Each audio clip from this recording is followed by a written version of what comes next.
Acer Nitro 5 adalah salah satu lini gaming laptop yang cukup digemari beberapa tahun terakhir. Ini dikarenakan oleh price per performance Acer Nitro yang cukup menarik dan juga masih dibalut dengan body dan desain yang cukup modern dan minimalis. Halo, gue Paul Sferry di sini. Dan kali ini kita kedatangan lagi salah satu model Acer Nitro 5 dengan SKU yang berbeda dan dilengkapi oleh Intel Core i5 11 Gen serta GPU Nvidia GeForce GTX 1650, versi paling affordable dari Nitro 5. Let's check it out!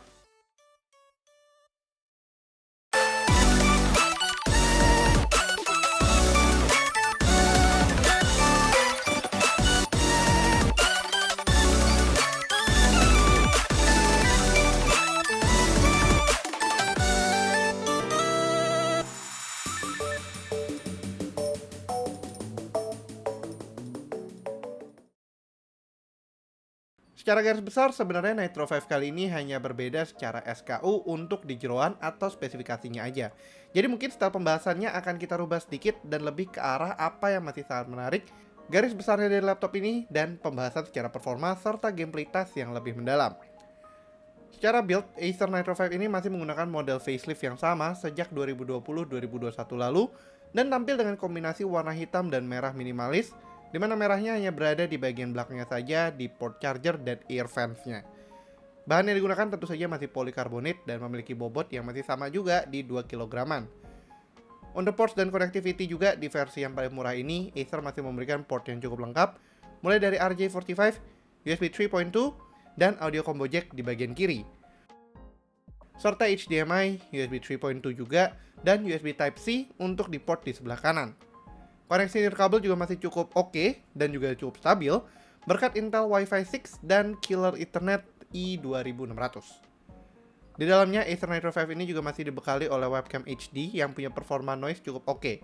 Dan untuk keyboardnya sendiri masih menggunakan 4-zone RGB LED backlit yang dapat diatur melalui NitroSense. Display dari Acer Nitro 5 ini juga masih menggunakan panel IPS yang sama dengan beberapa seri Nitro 5 sebelumnya. Panel IPS dengan resolusi Full HD dan juga refresh rate 144Hz dengan ukuran 15,6 inci. Display ini merupakan salah satu selling point yang menurut gue sendiri cukup menarik di price point setara Acer Nitro 5, terutama di seri paling kecilnya ini. Layarnya cukup terang pada kondisi full dengan tingkat kecerahan hingga 300 nits dan juga sudah didukung oleh Acer Comfy View yang membuatnya cukup nyaman untuk digunakan dalam jangka waktu yang cukup lama. Untuk para gamers, refresh rate-nya yang tinggi akan memberikan pengalaman gaming yang lebih mulus karena data yang diterimanya sudah sangat banyak. Selain itu juga response time-nya pun sudah mencapai 3 ms dalam mode overdrive-nya. Benefit dari display ini juga sebenarnya cukup terasa dikarenakan resolusinya masih Full HD, dapat secara maksimal beroperasi bersama dengan spesifikasinya.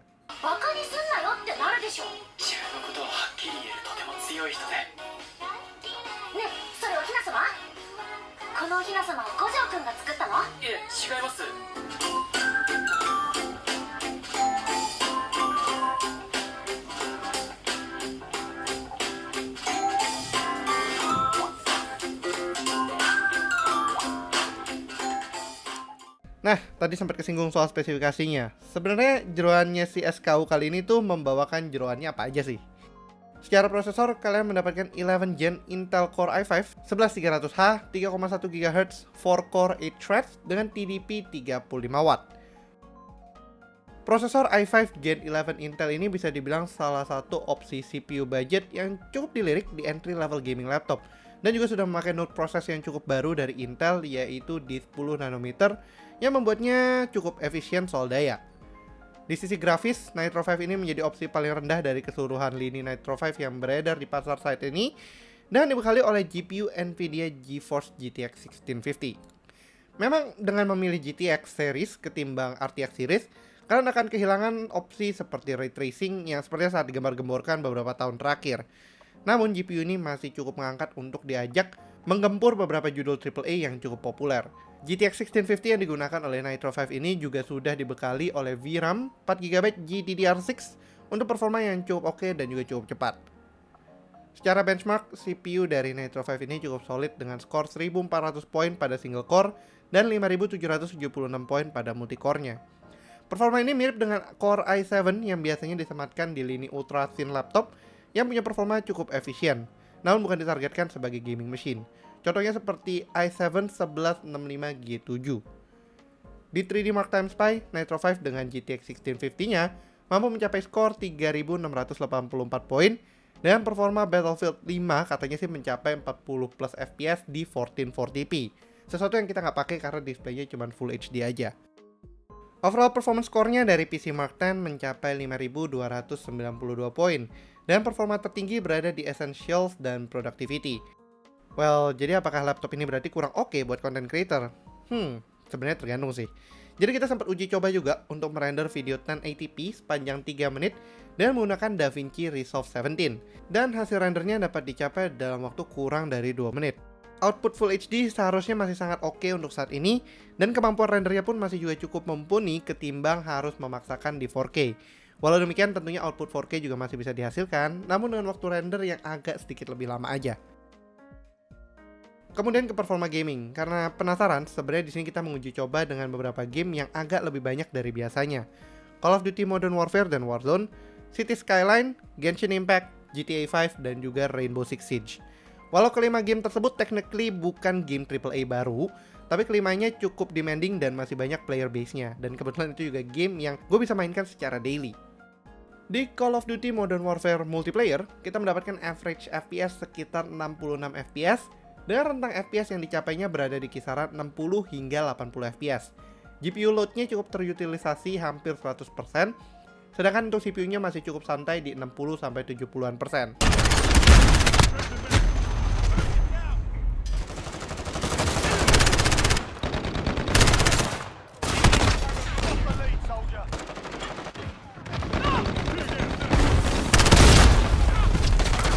Di Warzone, FPS-nya agak sedikit menurun, namun masih berada di atas 30 FPS dengan rata-rata sekitar 55 FPS. Rentang FPS yang dicapainya dalam sesi ini berada di kisaran 35 hingga 60 FPS saja, jadi nggak bisa lebih dari itu.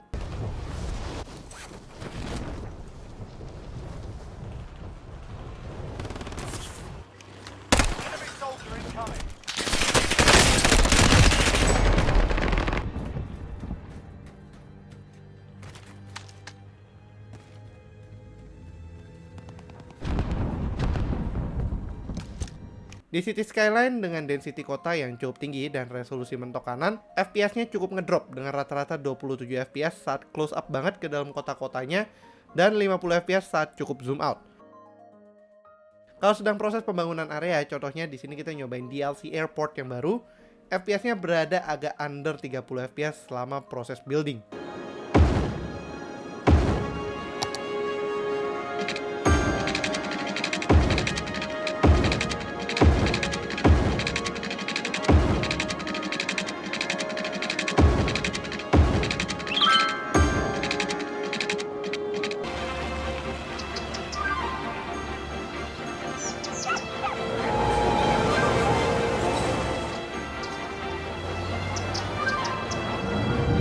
Genshin Impact mentok kanan 60 FPS nggak ada problem sama sekali dan bisa dimainkan dengan sangat stabil di 60 FPS. There you are. Let's play. Time for takeoff. Orders given. Orders received. Life goes on. Let us cross swords. Shut it. Beg for mercy.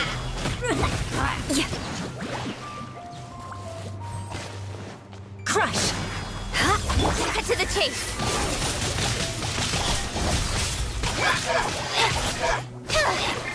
Shudder.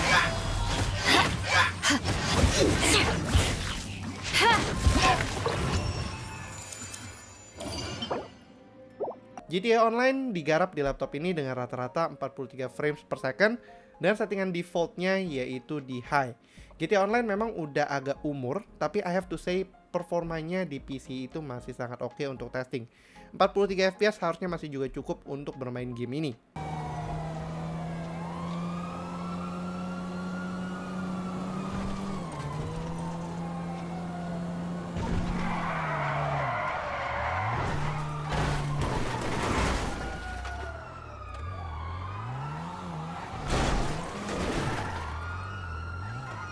Dan terakhir untuk Rainbow Six Siege, performanya agak cukup tinggi di 90 hingga 122 frames per second. Berarti ini buat kalian yang mencari laptop kompetitif, kemungkinan Nitro 5 versi paling murah ini aja udah cukup banget bahkan untuk main game kompetitif seperti Rainbow Six Siege.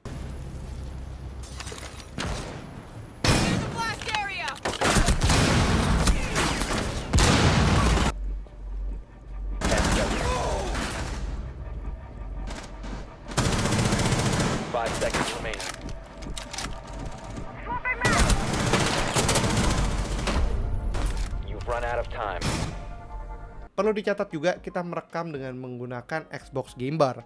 Dan dalam pengamatan kita terjadi drop sekitar 5 hingga 10 FPS rata-rata pada setiap game sehingga performanya bisa sedikit bertambah jika tidak sedang merecord gameplay menggunakan Xbox Game Bar ini.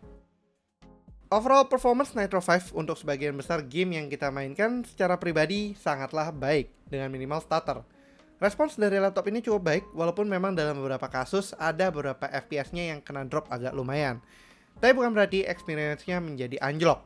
Untungnya karena displaynya pun masih Full HD aja, kita masih dapat menikmati performa yang lebih baik walaupun harus mengurangi fidelitas dari beberapa gamenya. Untuk cooling system sendiri, di sini semua Nitro 5 juga masih dibekali oleh Acer Cool Boost dengan posisi fan di belakang dan di samping untuk performa cooling yang cukup baik. Versi GTX 1650 ini juga dalam experience-nya menurut gue sih lebih adem dibandingkan versi RTX 3050 maupun versi RTX 3060.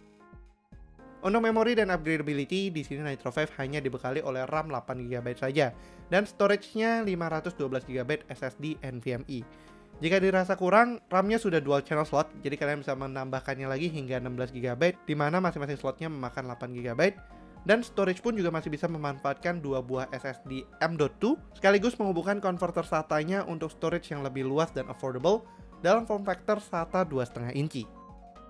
Di soal baterai dan power, Nitro 5 SKU ini dibekali oleh 58,5 Wh, namun ditemani oleh power adapter 135 Watt saja, bukan 180 Watt. Performa baterainya sendiri mirip dengan SKU yang lainnya, tapi sedikit lebih hemat untuk on the go, mengingat GPU-nya hanya 75 Watt saja, dan juga sudah menggunakan Intel Core i5 11 Gen yang cuma 10 nanometer. Untuk gamers yang butuh portable option yang cukup powerful, seharusnya Acer Nitro 5 ini mampu bertahan sekitar 8 jam dalam sekali charge. Lalu untuk harga, ini adalah di mana si Nitro 5 dengan GPU GTX 1650 dan Intel i5 11 Gen ini sangat menarik untuk dilirik. Dikala starting point laptop gaming tuh semakin naik, Nitro 5 mampu menekan harganya untuk spesifikasi yang ini terutama hingga 12,99 jutaan aja.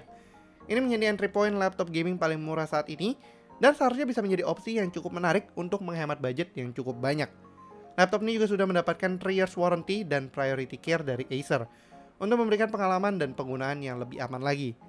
Kalau kalian tertarik dengan laptop ini, tentu saja kalian bisa menemukan link pembeliannya pada kolom deskripsi di bawah Googles.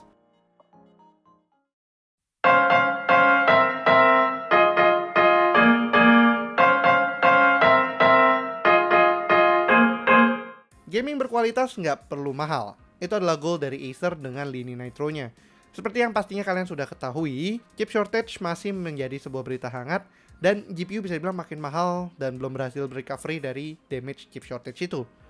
Acer Nitro 5 dengan spesifikasi Intel Core i5 dan Nvidia GTX 1650 is actually a really good budget laptop dengan kemampuan yang nggak kaleng-kaleng. Pemangkasan seperti body polycarbonate, display masih Full HD, dan desain yang belum mendapatkan facelift memang ketara di lini Nitro. Tapi itu juga sebenarnya for good. Semakin bisa dipotong harga, tetapi memberikan performa yang cukup matang menjadi faktor yang sangat menarik untuk lini ini. 12 jutaan untuk sebuah gaming laptop yang bisa menjalankan AAA games paling nggak di ukuran medium high, sepertinya untuk saat ini menjadi pilihan yang lebih baik daripada harus semakin mengetatkan ikat pinggang pada kebutuhan lainnya. Jika memang masih bisa menyanggupinya, well, Nitro 5 dengan SKU lainnya juga masih cukup menarik, hanya saja perlu ditambahkan budgetnya lagi. Oke lah, sekian dulu untuk video kali ini. Kalau kalian suka videonya, jangan lupa untuk berikan like, share, dan tentunya belum subscribe, bisa langsung klik tombol subscribe dan aktifkan lonceng notifikasi biar kalian gak ketinggalan sama video kita berikutnya. Yang punya pertanyaan, jangan ragu juga untuk tulis pertanyaan kalian di kolom komentar di bawah Googles. Jangan lupa juga untuk follow sosial media kita di TikTok, Instagram, Twitter, dan juga Facebook. Dan handle-nya @guiwicom dan gue pribadi di @fsp+. Thanks for watching and as always, stay safe, stay healthy, and have a nice day. Ferry signing out. Bye-bye.